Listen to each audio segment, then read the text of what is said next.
propósito de la sesión de hoy es revisar el ángulo Doppler. La sesión está propuesta como entendiéndolo y usándolo correctamente, y creo que para esto tenemos que partir desde los principios hidrodinámicos y físicos para llegar hasta unos resultados clínicos. Principalmente vamos a tocar respecto al Doppler pulsado, pues como las formas que más utilizamos, el Doppler pulsado y el Doppler color, donde vamos a depender aquí para generar esta imagen en color. Vamos a depender de una diferencia de frecuencias para poder recibir un cambio en la frecuencia del Doppler y determinar si se acerca o se aleja el transductor. Y la del lado derecho, que sería el Doppler pulsado, que nos va a graficar en un punto determinado del vaso la velocidad a la que van los glóbulos rojos en una parte del tiempo.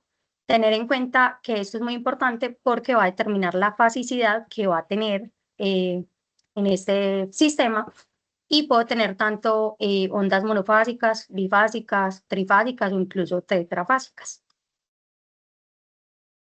Pero entonces, ¿por qué es importante hablar de este tema? Y lo bajo un poco al área de urgencias. Este estudio habla de cómo van a desarrollar o cómo van a llevar a cabo unos residentes de medicina de urgencias el Doppler y las medidas de flujo desde la carótida común. El interés que ellos tenían era evaluar la respuesta a flujo, sin embargo, el volumen, perdón. Sin embargo, lo que a mí me interesa es otra cosa que ya les voy a ilustrar. Primero, eran 30 residentes que estaban siendo evaluados por urgentólogos que tenían más de 1000 ecografías en modo Doppler para determinar que eran expertos y que podían pues hacer como el juicio de lo que estaban haciendo estos residentes. El video duraba 5 minutos, seguido a ello iba una explicación y se iban los 30 residentes a hacer medidas en 2 modelos. ¿Qué es lo que ellos buscaban? Buscaban cumplir todos estos parámetros. Aquí vemos los importantes que vamos a ir tocando respecto a sus principios y también la importancia clínica, que la caja del Doppler o la muestra esté en el centro del vaso, que tengamos un buen ángulo de insonación y que se genere o se obtenga pues una onda espectral. ¿Qué es lo interesante de esto? Que ellos encuentran como evaluadores que esos 30 residentes, la mayoría consiguió realizar los pasos, más del 75%. Sin embargo, en diámetros, ni siquiera solo hablan de flujo ni de las formas en las que se estaba obteniendo la imagen, ellos hablaban que el 65% consiguió hacer medida en sístole. Y solo estamos hablando de diámetro, no estamos hablando ahí ni de flujos ni de otras variables que tienen unas necesidades específicas para poder tener una respuesta correcta. ¿Por qué me parece importante esto? Porque este tema no se trata de traer un transductor, tomarlo y acercarlo al paciente, sino de entender las bases físicas e hidrodinámicas que me van a llevar, uno, a obtener unas medidas más correctas, por decirlo así, y dos, entender e interpretar adecuadamente en el contexto clínico del paciente lo que está pasando. Este otro artículo nos apunta a lo mismo, y es que nos van a resaltar las principales fuentes de error en la toma de velocidades Doppler. Vemos aquí que tenemos fuentes de error, tecnólogo, quien practica el examen, la máquina y el paciente. Y miren que si vemos, es claro que desde nuestra parte, desde el operador, tenemos una fuente de error muy importante, desde muchas formas, desde tomar incorrectamente la muestra, la angulación, una variabilidad interobservador. Eso va a ser muy importante porque yo creo que eso refleja más de cómo aprendemos y también, pues finalmente, de cómo enseñamos esto. Y es también tener en cuenta que cuando estamos aprendiendo de estos temas, es muy importante remitirnos a los principios físicos para no ir a hacer eso que estamos diciendo, coger un transductor y ponerlo sobre el paciente independiente de lo que pase. Ya con esto damos entradas a las características y bases hidrodinámicas del sistema, que van a ser la interacción entre unos fluidos y unos cilindros que serían el continente. El fluido va a ser la sangre y los cilindros van a ser los vasos sanguíneos. Vamos a hablar primero del fluido. El fluido en este caso, como dijimos, va a ser la sangre, que tiene una masa, por tanto va a tener una densidad y un peso específico. Esas propiedades físicas van a determinar cómo se mueve la sangre en la circulación, ahorita vamos a hablar de ellas. Y también es importante resaltar que va a requerir de una fuerza para hacer que este fluido se mueva. Eso va a producir energía cinética. Y recordar que el reflector más importante aquí van a ser los glóbulos rojos.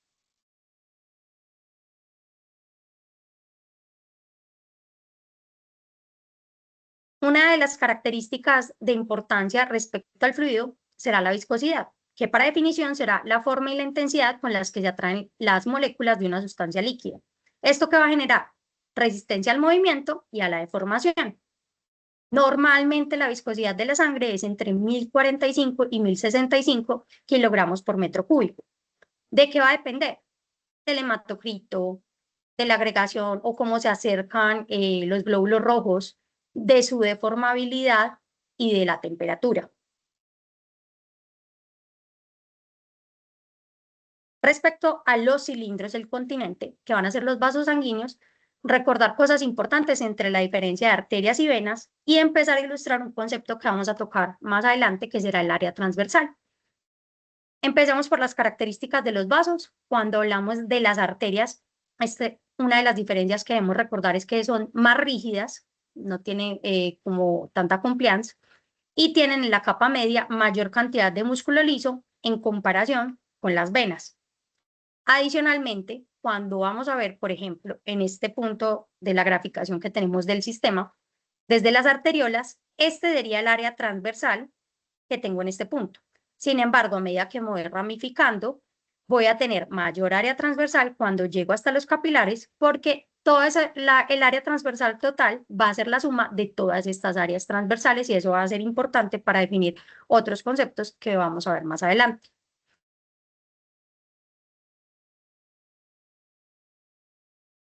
Nuevamente lo traemos con una gráfica, no solo para hablar del área transversal que vemos que va aumentando desde la aorta hasta los capilares, sino también para empezar a hablar de resistencia y cómo esta va a ser menor en la aorta y va a ir aumentando. Y también la variación que se va a tener en la presión sistólica y diastólica desde la aorta hasta el resto pues, de la circulación, donde vamos a ver un fenómeno de amortiguamiento que va a determinar principalmente cómo va a llegar y cómo se van a suplir esas demandas metabólicas en esos tejidos u órganos. Dentro de las variables de importancia que tenemos que tener en cuenta, vamos a tener tres cosas de las que vamos a hablar. En este punto vamos a hablar de la presión transmural, que va a ser el diferencial de presiones que tengo en este punto y en este punto. Es decir, la diferencia de la parte de la presión intravascular respecto a la del tejido. Tenemos una presión hidrostática que va a depender de la densidad y la gravedad y va a depender del diferencial de presiones en este punto y en este punto. Por tanto, si el paciente está en decúbito supino, esta podría no tener tanto impacto en las medidas que estamos tomando. Y finalmente, la driving pressure, que va a ser la presión el diferencial de presiones o el delta entre un punto 1 y un punto 2, pero va a ser dentro del eje del vaso y esto va a ser muy importante más adelante. Acá finalmente vemos cómo esos conceptos que estamos hablando se juntan o se cruzan. Vemos que tenemos la sangre que va a ser el fluido dentro del continente, que son los vasos cilíndricos.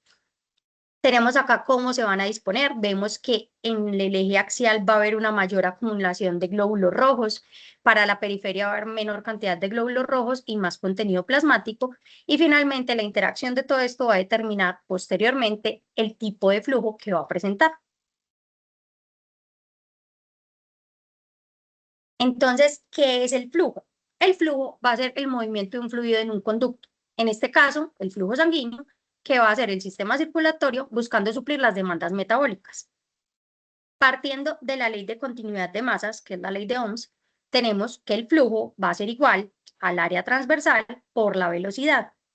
Vamos a ejemplificar. Acá tenemos el caudal de flujo sanguíneo que lo puede determinar. ¿Qué tenemos acá? Si hablamos de que el volumen debe ser constante, que el área transversal 1 por la velocidad 1 debe dar el mismo resultado que el área transversal 2 por la velocidad 2 para mantener el flujo. Por tanto, si yo tengo una disminución en el área transversal, ¿cómo voy a mantener ese flujo? Aumentando la velocidad. Esta ecuación sirve para la mayoría de los vasos, Sin embargo, tenemos otra aproximación que es la ley de Poiseuille, que tiene en cuenta las características geométricas de los vasos y añade algunas otras variables. Sin embargo, esta no se puede aplicar a todos los vasos como tal. Tenemos entonces que vamos a determinar el flujo por un delta de presiones, vamos a tener en cuenta las características del cilindro hablando del radio y vamos a empezar a hablar de resistencia. Tenemos entonces que en esta ecuación vamos a tener que el flujo va a ser directamente proporcional a la diferencia de las presiones por radio a la 4 y va a ser inversamente proporcional a la viscosidad y la longitud.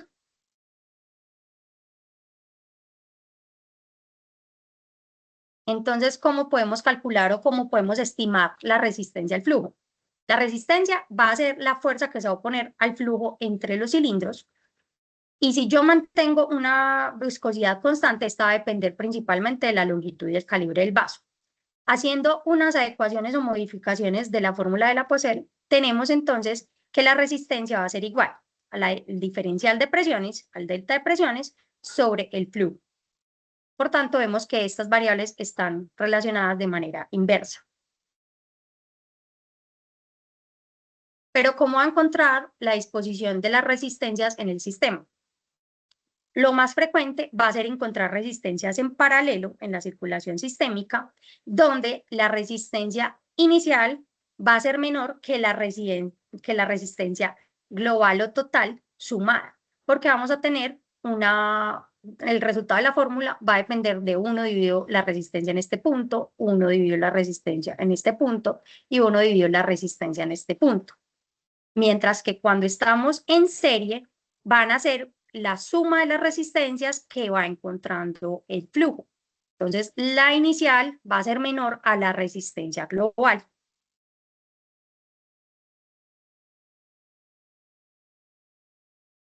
Ya hablamos de qué es el flujo, ya hablamos cómo podemos estimarlo a través de ecuaciones y cómo asumimos esas características geométricas del vaso para poder calcular algunos datos. Ahora, ¿qué nos va a definir cómo va a ser el flujo? Porque el flujo puede tener diversas formas. Entonces vamos a depender de la integración o la interacción de varios factores, entre ellos la viscosidad del fluido, la tensión superficial, la energía cinética. ¿Y cómo lo vamos a definir? Lo vamos a definir a través del número de Reynolds. El número de Reynolds va a salir de una ecuación donde se va a tomar la densidad, se va a multiplicar por el diámetro del vaso y se va a dividir por la viscosidad. ¿Por qué es importante este número? Porque si yo tengo menos de 2000 en este número, voy a tener un flujo laminar, pero si estoy por encima de 4000, voy a tener un flujo turbulento. Entre ellos tendría un flujo en transición. Aquí volvemos a hablar del driving pressure para algo muy importante y para determinar por qué hay un cambio y por qué el flujo se vuelve más desordenado en el flujo turbulento. Y es que inicialmente vamos a tener que el aumento en la presión, en el driving pressure, va a generar un aumento en el flujo constante, pues exponencial. Sin embargo, hay una velocidad crítica a partir de la cual, independiente de que yo aumente el driving pressure, no va a aumentar tanto el flujo. Se va a perder energía cinética y la disposición laminar se va a perder y el flujo se va a volver mucho más caótico y desordenado. En fluidos ideales, este flujo sería circulando en tubos de paredes lisas, calibre constante, va a generar un perfil de velocidad plana. Sin embargo, en el sistema que estamos evaluando, el fluido viscoso va a ser la sangre y va a determinar cómo se van a disponer las capas. ¿Por qué? Porque se van a generar capas cilíndricas y la primera, que es la que está en contacto con el endotelio, va a tener una velocidad de 0, porque la fricción va a proteger el endotelio. A medida que se hace la disposición en capas más internas, voy a tener deslizamiento de la sangre, sobre otra capa de sangre, por tanto va a ir tomando mayor velocidad respecto a la que teníamos inicialmente.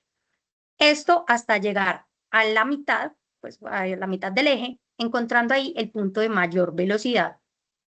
Y cuando lo vemos acá en el plano longitudinal, estaría en esta zona de acá. El flujo laminar, entonces dijimos que cuando estamos en relación de esta capa inicial o más externa, con el endotelio vamos a tener una región de no deslizamiento por la fuerza de fricción tangencial que se va a tener para la dirección del flujo y que esta zona del centro sería la zona de flujo máximo. Estas capas están perfectamente ordenadas y por eso pues van a tener esos cambios en las velocidades.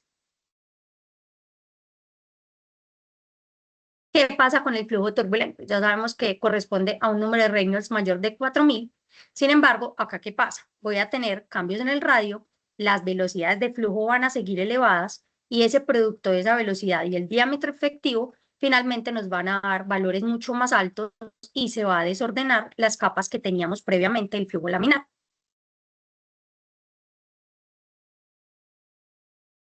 ¿Qué efectos o qué cambios va a presentar el flujo cuando tenemos una geometría distinta? Porque no estamos hablando de que los vasos son siempre rectos. Entonces, esto cambia donde debemos buscar nuestra medición. Entonces, la respuesta es que sí. Vamos a empezar primero describiendo que cuando tenemos una curvatura o un vaso tortuoso, el perfil de velocidad se va a desplazar y va a ser asimétrico y va a ser mayor el perfil de velocidad hacia la periferia. Por tanto, ¿yo qué debo buscar? Debo buscar la zona del vaso donde esté nuevamente como de una manera que no tenga curvas o la zona menos tortuosa para tener nuevamente el perfil laminar y poder tomar la medición en la zona central. Después de que este flujo sufre esta asimetría, después de que va pasando por la zona de tortuosidad, vuelve y retoma el flujo laminar. Otra cosa importante es que puedo tener cambios en cuanto al diámetro de los vasos y eso también va a generar una disposición asimétrica del flujo. ¿Qué va a pasar? Cuando los glóbulos rojos van a entrar a esta parte, ellos van a pasar a una zona donde la velocidad efectiva es cero y esta capa más externa va a ir persiguiendo esta misma parte del endotelio. Por tanto, con la fuerza de la fricción podemos encontrar un flujo reverso que es normal. Ese flujo reverso, ¿por qué se da? Por el efecto de Coanda. Tengo un flujo laminar, paso a una zona con diferente velocidad, la capa más externa sigue a la curvatura que se tiene en esta capa y genera un perfil que se podría tomar como un perfil o un flujo reverso. Aquí lo vemos en la imagen que habíamos visto inicialmente, donde vemos que el flujo en esta zona se acerca al transductor, pero en esta zona de acá vemos que se aleja. Pero esto sería lo normal. Haciéndolo más explícito en esta imagen, donde vemos cómo va el flujo laminar y cuando pasa a una zona con cambios en el diámetro, produce un flujo asimétrico y la capa más externa persigue la periferia o el endotelio del vaso, generando este flujo retrógrado. Como primera conclusión, tenemos entonces que las leyes físicas que gobiernan el fluido del contenedor, que sería el cilindro, los vasos sanguíneos, son de vital importancia para realizar mediciones y abordajes adecuados. Pero entonces vamos a enganchar esto al uso del Doppler diagnóstico. Primero, es muy importante recordar que el efecto Doppler se empieza a describir como un fenómeno que observa Johannes Doppler en 1842, donde al visualizar las estrellas, él ve cambios como en los colores. Y él empieza a teorizar, cuando una estrella se acerca, va a generar un cambio de color azul, mientras que cuando una estrella se aleja, va a tener un cambio de coloración a rojo, diferente a la convencionalidad que manejamos, pero ya vamos a hablar de eso. ¿Cuál ha sido la evolución del Doppler en las imágenes diagnósticas? Entonces tenemos un primer uso médico en eco cardíaco, valvular y vascular en 1955.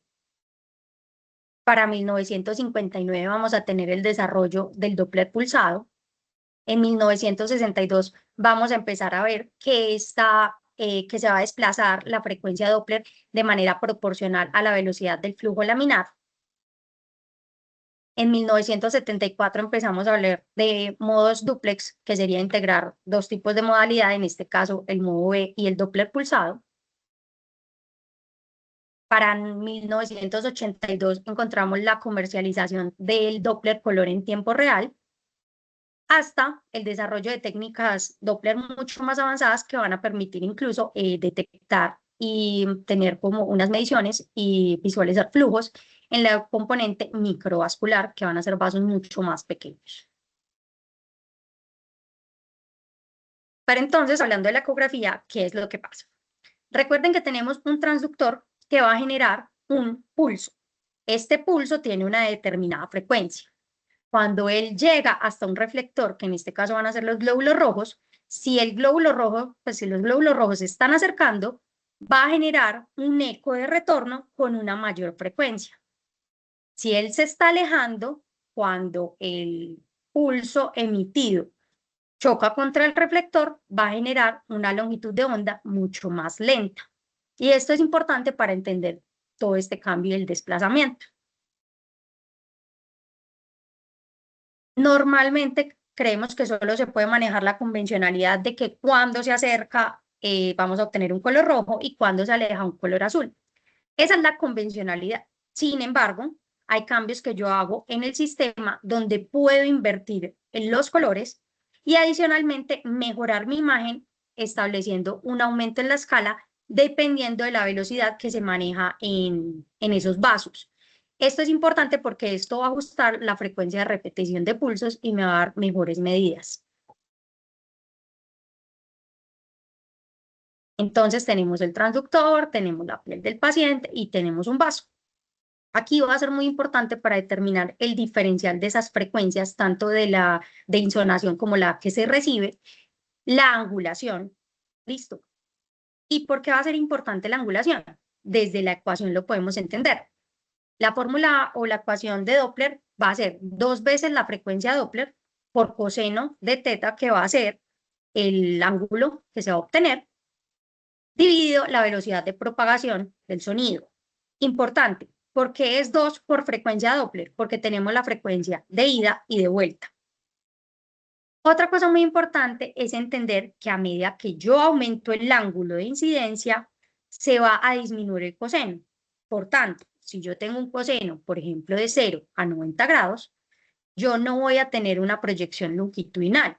La proyección longitudinal de esa medida va a ser nula. Por eso no podemos tener un ángulo de insonación de 90 grados. Aquí vamos a ver el valor de coseno para los distintos ángulos, resaltando que este valor disminuye por el aumento de la angulación, y con el aumento de ángulo hasta 90 encontramos 0 de Doppler, que ya dijimos que eh, daría una velocidad, pues como un trayecto de velocidad nulo. Y esto puede pasar a pesar de que exista flujo en el vaso que yo estoy evaluando. Por eso es importante conocer esto para evitar pues tener una interpretación incorrecta de los datos que estoy obteniendo. De acuerdo al ángulo, también voy a presentar un error en mis mediciones por el ángulo de insonación. En este punto, miremos que cuando llegamos a 60, tenemos que tener precaución porque desde este punto yo ya tengo un error hasta el 50%, y esto sería lo máximo que vamos a tolerar, y es por eso que no debemos utilizar ángulos superiores a 60. ¿Qué sería lo ideal? Que mi ángulo de insonación estuviera paralelo al vaso. Sin embargo, esto no lo vamos a conseguir fácilmente. Entonces, ¿con qué vamos a jugar? Vamos a jugar con, perdón, me vuelvo. Vamos a jugar con la posición del transductor, inclinándolo, y también con la corrección desde el equipo. Desde el equipo yo debo determinar una línea, que es el steer, que va a ir paralelo al vaso por lo que vimos en los principios físicos, y la caja de muestra que debe ir al centro, por lo mismo que vimos anteriormente, donde irá la mayor velocidad y debería tomar mi medida ahí. Esta caja de muestra es muy importante porque si la caja de muestra es muy amplia, yo voy a tener lecturas no solo de este punto de máxima velocidad, sino también de la periferia. Entonces voy a tener mucho ruido en la onda Doppler que yo voy a generar, en el espectro Doppler que yo voy a generar. Generalmente se recomienda que sea 1/3 del tamaño del vaso y, como dijimos, centrado.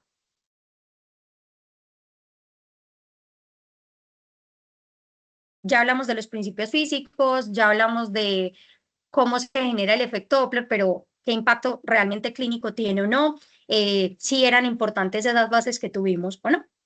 Y la primera pregunta que nos vamos a hacer es si tiene un impacto la angulación cuando lo traemos al paciente. Este es un primer estudio que se publica en el 2006, donde van a tomar 87 pacientes con una media edad de 65 años. Estos pacientes podían no tener estenosis carotidia o tener estenosis carotidia. 6.9% tenían una oclusión, el 51.7% tenían estenosis entre 0 y 49%, 20.7% entre 50 y 69%, y otro 20.7% una estenosis entre 70 y 99%. En esta figura vamos a ver, la de la izquierda, la velocidad pico sistólica. ¿Qué vamos a ver? Perdón.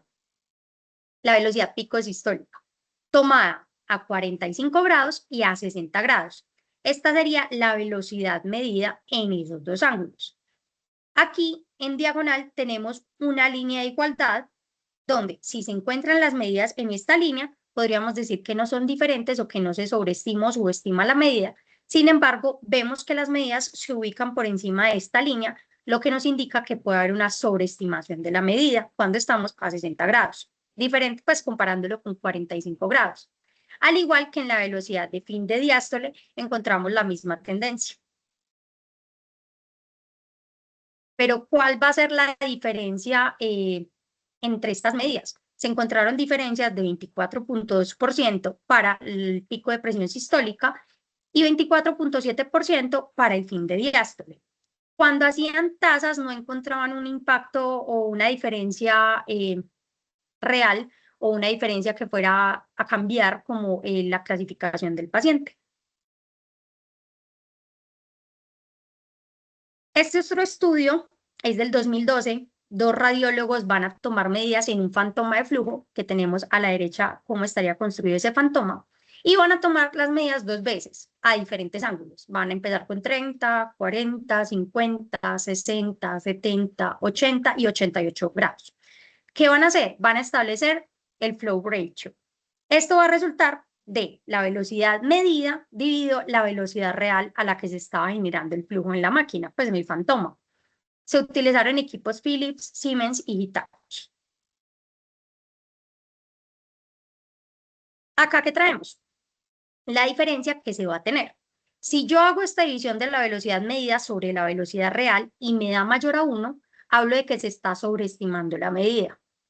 Si hablo de un valor inferior a 1, hablo de que se puede estar subestimando la medida.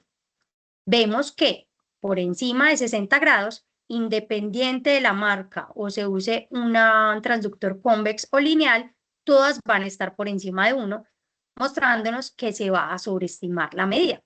Ellos hicieron este fantoma, lo tenían corriendo a un flujo real de 80.16. Y aquí nos van a hablar de la variabilidad calculada en porcentaje de las diferencias en las medidas, tanto en la angulación como entre los transductores, entre los diferentes transductores, entre el mismo transductor y entre las máquinas, pues las máquinas de las marcas. Todas las variaciones por debajo de 70 eran menor al 21%. Sin embargo, de 80 en adelante tenían variaciones mayores del 20%. Y esta que para mí es una de las figuras o la gráfica más interesante de todo este estudio, a pesar de que se hizo en fantomas. Y es que encontramos acá la tasa de flujo medida y el ángulo de insonación. Vemos de forma muy interesante acá que cuando llegamos incluso a 50 grados empieza la sobreestimación de la medida, cuando la vemos acá. Y después, obviamente, cuando va aumentando los ángulos, aumenta. Tan así que cuando van a elaborar la tabla, generan este corte aquí para saltar de 3 de la tasa de flujo a 10, que serían medidas mucho más elevadas cuando estamos con ángulos de insonación mucho más altos. Este es otro artículo que encontramos donde nos genera un título como muy interesante. Nos habla de si es una realidad o un mito o es una verdad incómoda el uso de la angulación a 60 grados. Ellos van a hacer fantomas computacionales y van a jugar, como por decirlo así, con las ecuaciones y van a correr el programa. La velocidad que van a generar es de 60 centímetros por segundo, que es esta línea roja. Y van a ver en 2.1 grados de desviación estándar, en positivo o en negativo, qué cambios va a presentar.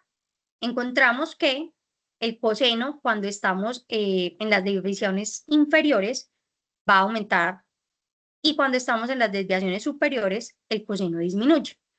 Encontramos que la medida no va a tener tanta variación, por lo menos en lo que vemos de la gráfica, en la velocidad media. Entonces encontramos que aumenta la variabilidad entre las mediciones de velocidad, pero no afecta tanto la media. Y aquí viene una parte muy interesante, y es cómo esta angulación va a afectar ese espectro que yo estoy generando y cómo causa un ensanchamiento. Ese ensanchamiento podría dificultar la medida o tener una medida de mejor calidad, por decirlo así, cuando tenemos un ángulo de 60 grados, porque tenemos ensanchamiento de este espectro. Mientras que si estamos a 45 grados, vamos a encontrar que no hay este ensanchamiento espectral.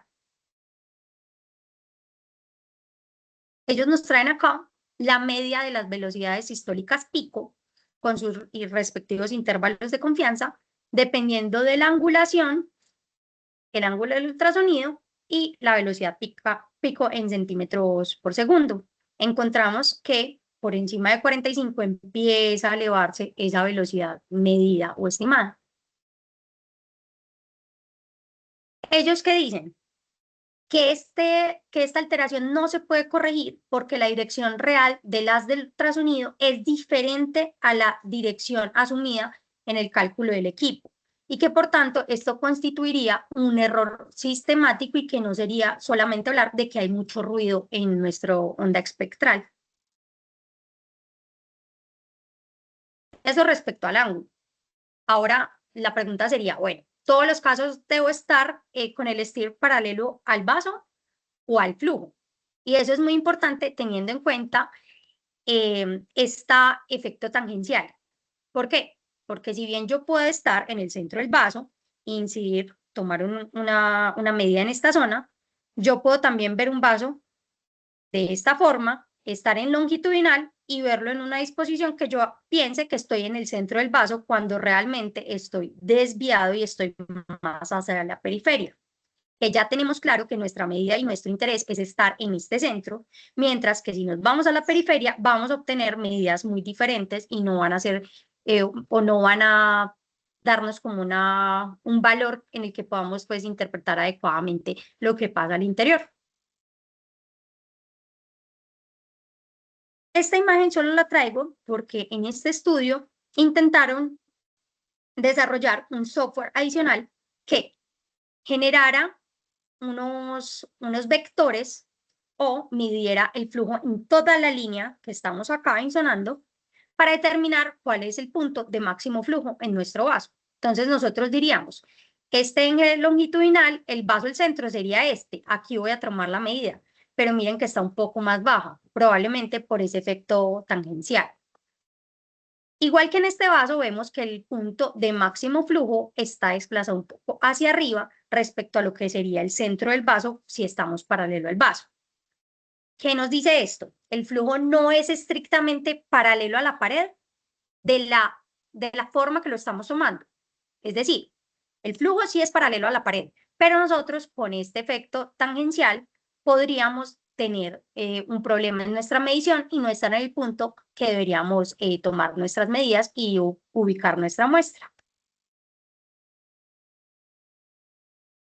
Este es un estudio de 1998, toman 255 pacientes durante 4 meses. Aquí vamos a tener pacientes sanos y pacientes enfermos. Y vamos a comparar, alinear el cursor paralelo al vaso o paralelo al flujo. Vamos a utilizar equipos ATL, Quantum, General Electric, todos con transductores lineales con una frecuencia de 5 MHz. Vamos a ver esta gráfica. donde tenemos las diferencias con la alineación del cursor. En el eje X vamos a tener la velocidad pico sistólica en el grupo donde se toma la medida paralelo a la pared. En el eje Y vamos a tener la velocidad pico sistólica medida en el grupo donde se toma paralelo al flujo. ¿Qué encontramos? Volvemos a trazar una línea diagonal, que sería la línea de igualdad, para determinar si estas medidas son equiparables, pues si tienen correlación. Nos generan un R2, que a pesar de que el R2 nos lo hablan como un coeficiente de variabilidad, en este artículo lo interpretan como un coeficiente de correlación, lo que nos daría una correlación casi lineal en estos dos datos. Solo el 5% de todas estas medidas tuvieron una diferencia superior a 20 grados.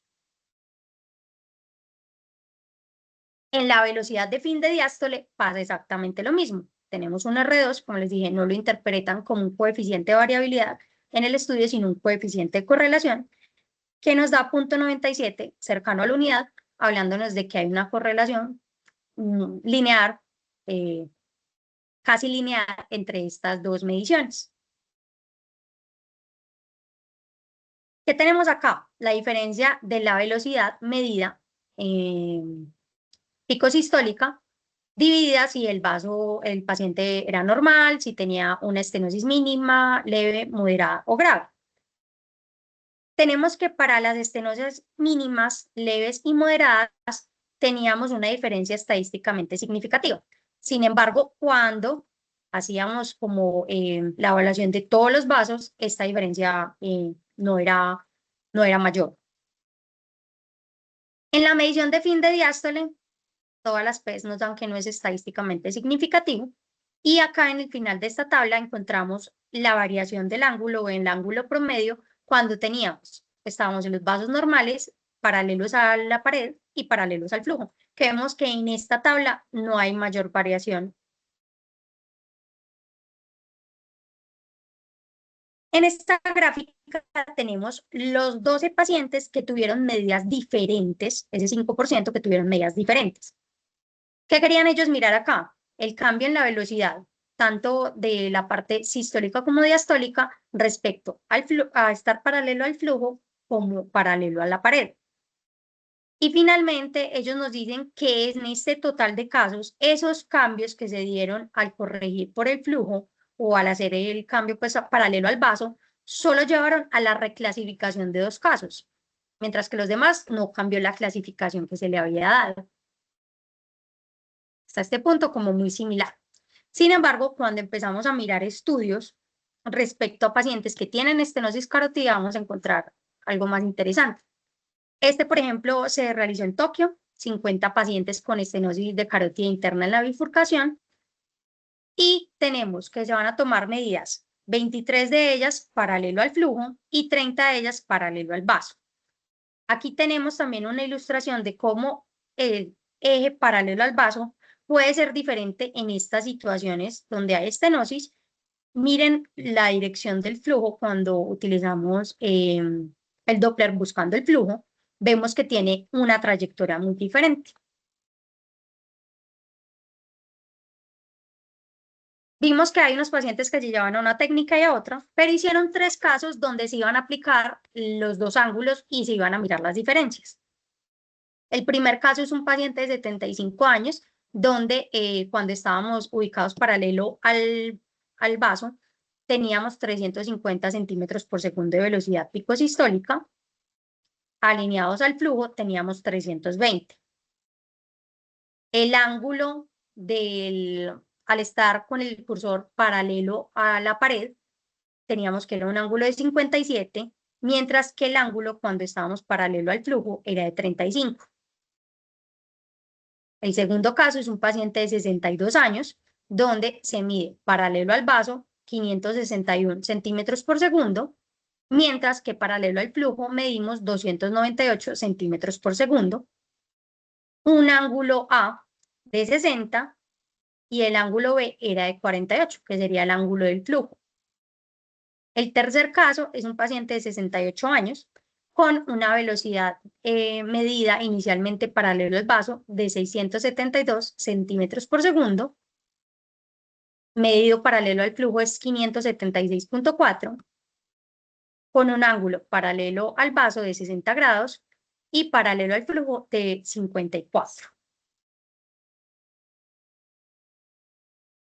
Y aquí ellos intentan hacer una relación entre sensibilidad y especificidad para el diagnóstico de estenosis carotidia del 70%, que según los criterios NACET, de acuerdo a la velocidad que se toma, pues vamos a clasificarlo en uno u otro. Ellos toman un punto de corte acá de 203,5 centímetros por segundo. Aquí nos muestran la relación y el área bajo la curva que tengo cuando estoy paralelo al vaso. Y esta es el área bajo la curva cuando estoy paralelo al flujo, con una sensibilidad del 100% y una especificidad del 85,7%. Hacen otra medida con un cambio en el punto de corte de 256, elevándolo, por tanto va a disminuir la sensibilidad y la especificidad.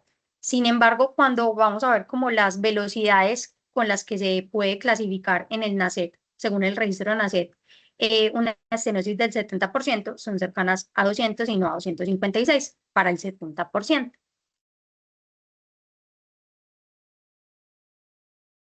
Este otro estudio va a tomar y va a verificar 25 pacientes que tienen estenosis carotidia. Van a hacer la medición en el punto de la estenosis a 0,5 centímetros y a 1 centímetro. Las medidas la van a hacer 3 sonografistas. ¿Qué encontraron ellos? Encontraron que cuando tengo, va a hacer como la correlación de la velocidad picosistólica con el punto de localización de la muestra. Entonces vamos a ver cuando está paralelo al vaso y cuando está paralelo al flujo y cuál es la diferencia. En el sitio de la estenosis, la diferencia en la corrección de este ángulo va a ser de, tenemos medidas paralelo al vaso entre 252 más o menos 97 y paralelo al flujo 235 más o menos 84, con una P que nos da una diferencia estadísticamente significativa. No así para las medidas a 0,5 o a 1 centímetro.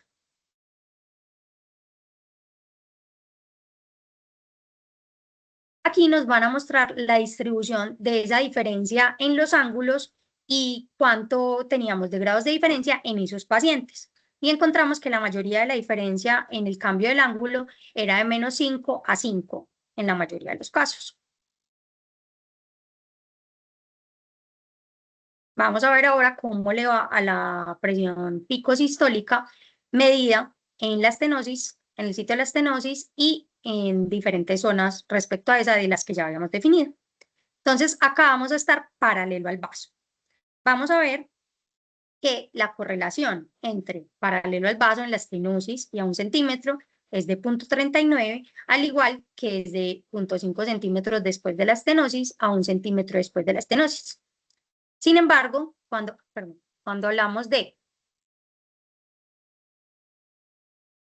el origen a 0,5 centímetros después de él, tenemos una R de 0,76 que tiene una correlación también alta. Ahora vamos a ver las diferencias cuando estoy paralelo al flujo. Y vamos a ver algo interesante, y es que en el sitio de la estenosis hasta 0,5 centímetros después, desde el origen a 1 centímetro y desde 0,5 a 1, vamos a tener Rs, por lo menos las del sitio de origen a 0,5 y de 0,5 a 1, mucho más cercanas a la unidad, y en la parte del origen a 1 centímetro tenemos por un poco por debajo de 0,7, que no sería una correlación tan alta, pero pues que podemos tener en cuenta que tienen una mejor correlación. En esta gráfica van a mostrar la diferencia en la alineación del ángulo, tanto del flujo como del paralelo al vaso, y aquí nos van a mostrar el porcentaje de la diferencia del pico sistólico. Acá tenemos la mayoría de la desviación de ángulo que teníamos, entre menos 5 a 5. Sin embargo, ¿qué nos deja en evidencia esto? Cuanto mayor es la diferencia entre el jet y la pared, mayor va a ser el error porcentual de la velocidad usando uno u otro método con una P estadísticamente significativa. ¿Qué podemos concluir? Entonces, siempre necesitamos un software para comprar un software adicional para determinar el flujo. No, yo pienso que hay que ser como congruentes con esto y siempre, como nos dice el profe, hay que obtener una muy buena imagen en modo B, exploremos el vaso y el uso de Doppler Color podría determinar, podría ayudarnos a determinar en ciertos casos la dirección del flujo y ajustarlo. Pareciera con los artículos que traemos que es mucho más importante cuando tenemos algún grado de estenosis que cuando el paciente pues no tiene ningún grado de estenosis. Y finalmente la selección de la muestra. Ya dijimos que la selección de la muestra íbamos a ponerla en el centro del vaso, dijimos que es el punto de máxima velocidad y que debería ser 1/3 del diámetro total del vaso para evitar que se tomen velocidades hacia la periferia. Este estudio se publica en, si no estoy mal, 2017, mil disculpas que no me acuerdo el año, con equipos General Electric y Philips.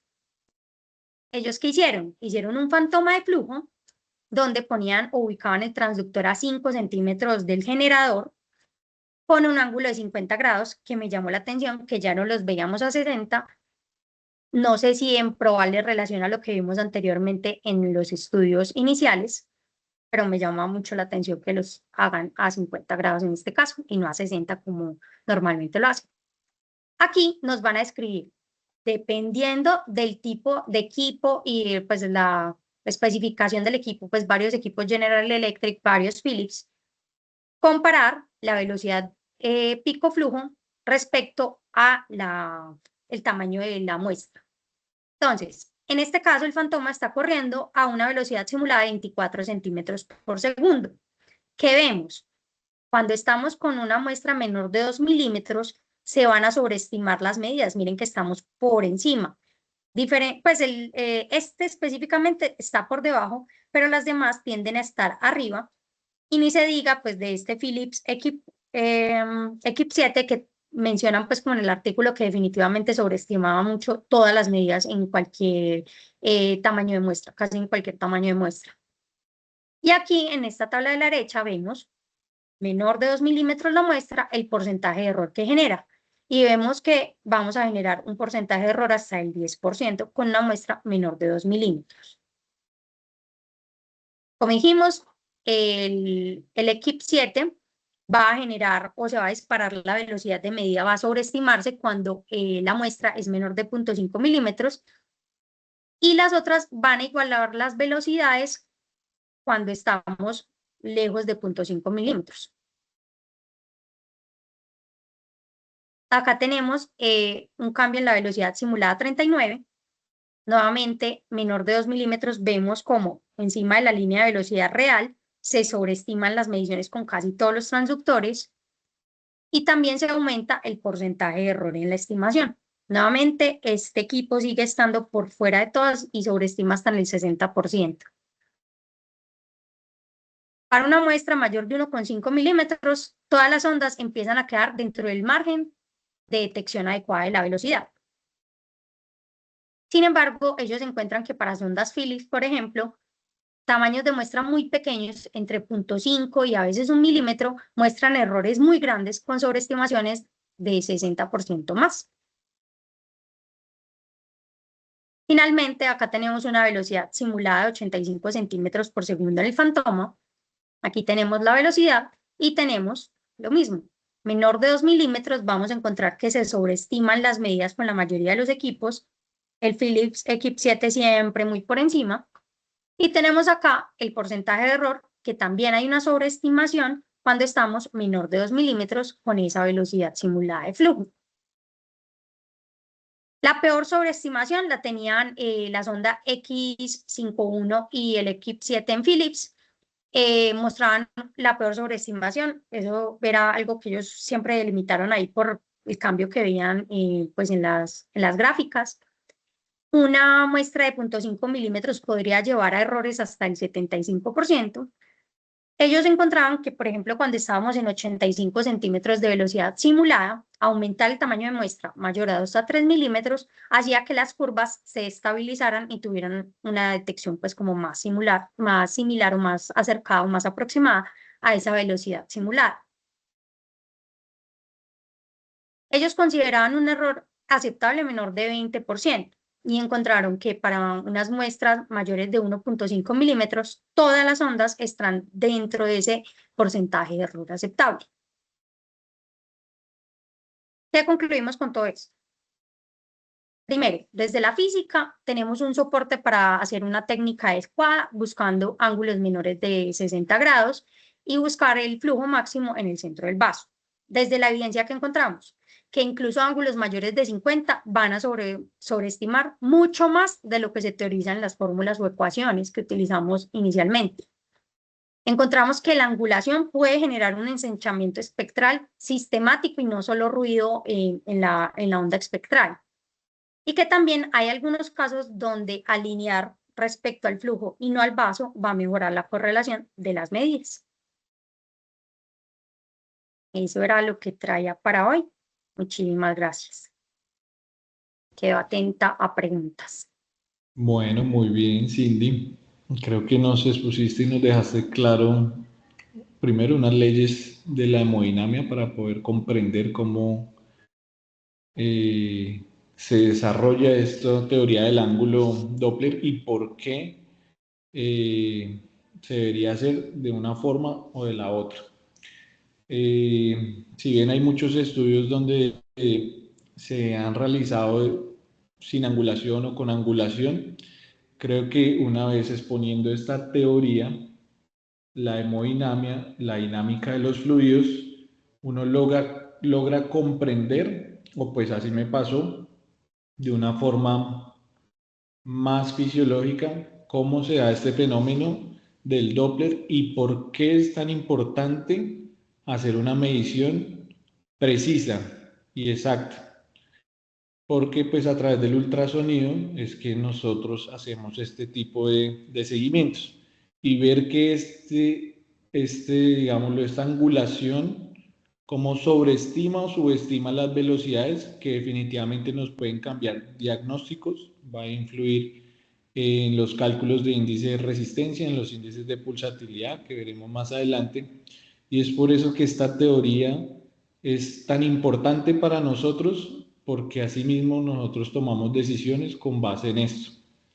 Si nosotros no tenemos clara esta fisiología, este funcionamiento hemodinámico, cómo se comporta un fluido y cómo se da un flujo a través de los vasos sanguíneos, va a ser muy difícil tener una precisión con el ultrasonido.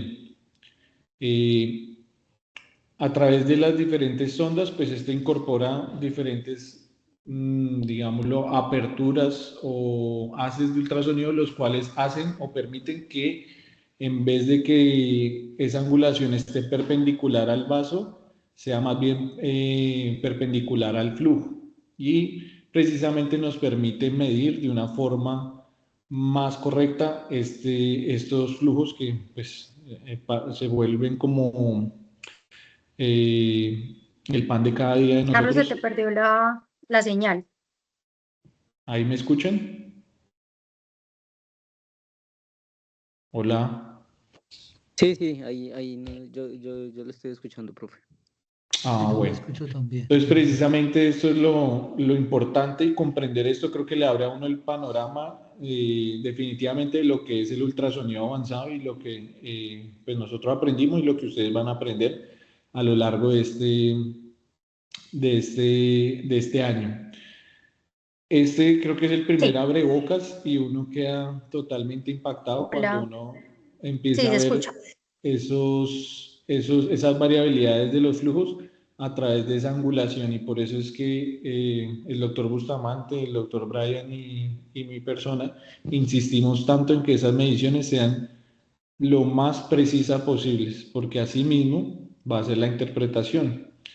Entonces, esta teoría del ángulo ya llevada a la práctica tiene un fundamento fisiológico, un fundamento físico y hemodinámico que nos permite comprender por qué lo hacemos así. Es importante que esto lo llevemos nosotros en la práctica y lo tengamos en cuenta cuando hagamos nuestras mediciones, porque como nos mostró la doctora Cindy, dice, ¿esto es mito o es realidad? ¿Es confiable o no es confiable? Pues definitivamente es ahí donde nosotros podemos marcar la diferencia de estos escenarios. No pretendemos ser radiólogos, no pretendemos diagnosticar estenosis carotidas, pero sí pretendemos comprender la fisiología a partir de este ultrasonido, ¿sí? Y se darán cuenta que los pacientes cuando están hemodinámicamente descompensados, estas velocidades cambian, estos flujos cambian, y uno los transmite o los comprende a través de estas mediciones. Obviamente uno también puede ayudarse de maniobras de punta talón, de angular un poco el transductor. Algunos equipos como el que tenemos permiten hacer angulación adicional del ROI fuera de la angulación como tal del STIR, que pues usa un método de seguimiento angular donde pues se intersectan las dos líneas para poder hacer la medición. Es decir, como desde ciertas partes del transductor hace dos emisiones y hace que éste pueda generar la angulación y poder hacer la medición perpendicular al flujo. Veo que en la sala hay una pregunta, doctor Saúl.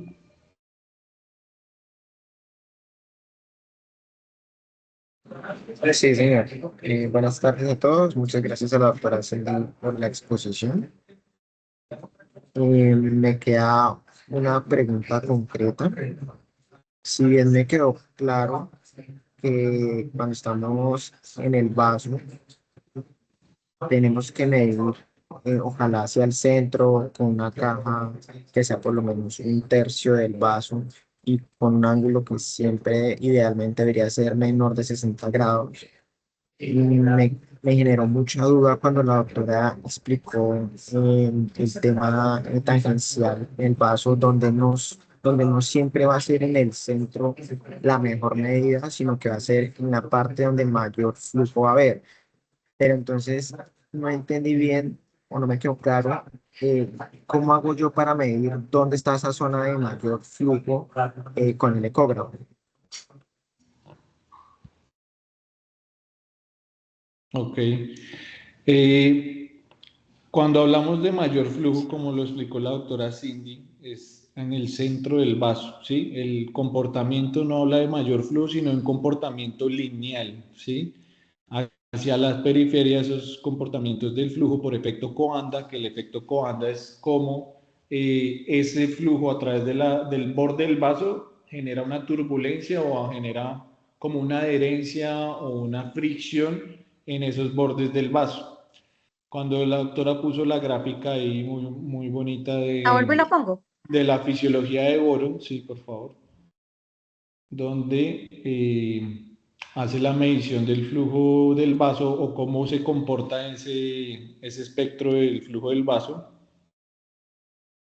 Precisamente es ahí en el centro del vaso donde se debe hacer, digámoslo, la medición, donde está el punto de menor turbulencia del flujo. Ahí donde nos estaba mostrando la doctora Cindy, podemos ver que en esta línea roja que se delimita en todo el centro del vaso es el punto donde menor turbulencia va a haber para la medición. Por ende, si usted lo está tomando ahí con base en sus referencias anatómicas, porque eso también incluye las referencias anatómicas, que usted haga un buen rastreo del vaso, ¿sí? Tanto en axial como en longitudinal, puede hacer una medición lo más cercana a ese centro posible, que es donde va a haber un flujo que va a ser más laminar. Cuando nos vamos hacia los bordes del vaso, como lo vemos acá, ese flujo va a tener más efecto Coanda y va a ser mucho más, va a estar, va a tener una fricción que ejerce ese flujo sobre el vaso, generando una turbulencia y una medición que no sea tan precisa. Por eso es importante también, uno, configurar el volumen de la muestra en ese punto del centro del vaso con base en sus referencias anatómicas y poderle hacer la medición lo mejor posible, ¿sí? Siempre va a haber un margen de error, pero la idea de esta comprensión y este estudio de anatomía, porque lo suelo estudiamos casi un mes completo de solo fisiología y anatomía del cuerpo humano para comprender esto otra vez, cómo hacemos esta medición del ultrasonido en estos escenarios.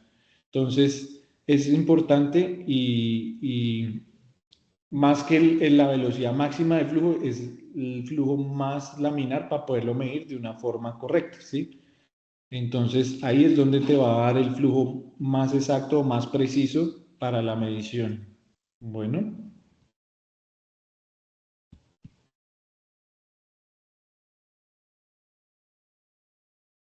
Bueno, Listo, muchachos. muchas gracias.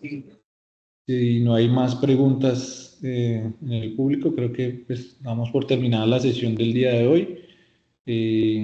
Nos vemos dentro de 8 días. Ah, bueno, hay otra pregunta. Andrés Alberto y se salió, creo.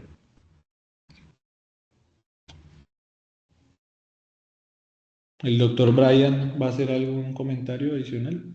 No, Carlos, lo abrí solamente para al final para despedirme. Pero no, pienso que está muy bien revisada pues la charla, muy puntualizada y eso es lo que esperamos. Pues yo creo que tú lo dijiste, la idea es llegar a la excelencia, ¿cierto? Y hacer unas muy buenas medidas con los errores menos posibles en cada una de las mediciones, como lo manifestaste pues en tus comentarios. Bueno, muy bien, muchachos. Entonces, nos vemos dentro de 8 días. Muchísimas gracias, doctora Cindy. Muchas gracias. Hasta Hasta luego. luego, Feliz feliz noche. noche. Hasta luego. Hasta luego. Hasta luego, muchas gracias. Hasta luego, chao.